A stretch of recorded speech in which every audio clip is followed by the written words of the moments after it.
आज त्रिपुरा के इतिहास के लिए एक ऐतिहासिक दिन है। आज इस समझौते से हमने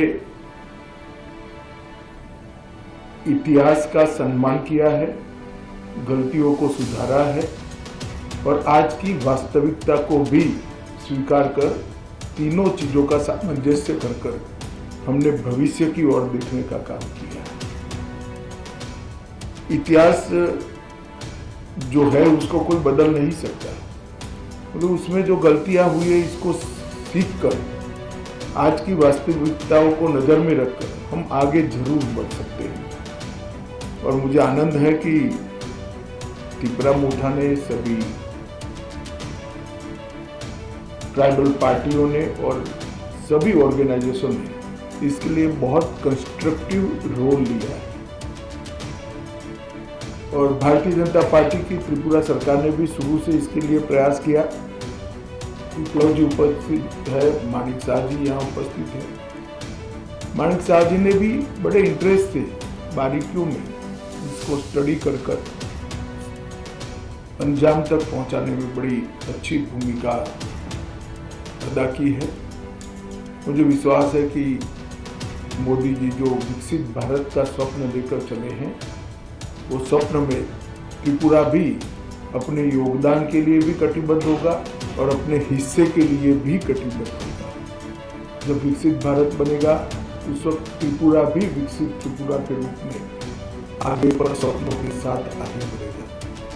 प्रधानमंत्री जी के नेतृत्व में गृह मंत्रालय ने उग्रवाद मुक्त, हिंसा मुक्त और विवाद मुक्त नॉर्थ ईस्ट की कल्पना को साकार करने का प्रयास किया है।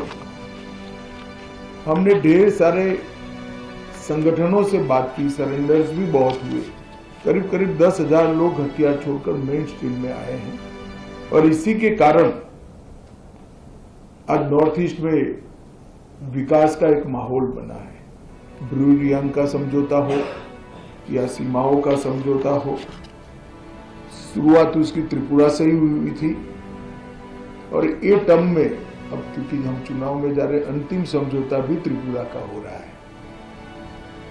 2019 में एनएलएफटी एसडी के साथ समझौता हुआ था, 20 में ब्रू समझौता हुआ, 20 में बोडो समझौता हुआ, 21 में कार्बी समझौता हुआ, 22 में आदिवासी समझौता हुआ, 22 में असम मेघालय अंतर्राज्यीय सीमा का समझौता हुआ, 23 में असम अरुणाचल अंतर्राज्यीय सीमा का समझौता हुआ, 2023 में डिमासा शांति समझौता हुआ, 2023 में यूएनएलएफ का समझौता हुआ और 2023 में ही उल्फा का समझौता हुआ और अब ये समझौता हो रहा है। तो कुल मिलाकर 11 अलग अलग प्रकार के सीमाओं से जुड़े हुए, अपनी पहचान से जुड़े हुए, अपनी संस्कृति और भाषा के लेकर संघर्ष करने वाले सभी के साथ सामंजस्य पूर्वक बात कर हमने संघर्ष को समाप्त करने की दिशा में काम किया है। मुझे बहुत आनंद है कि आज त्रिपुरा, हम विवाद मुक्त त्रिपुरा की ओर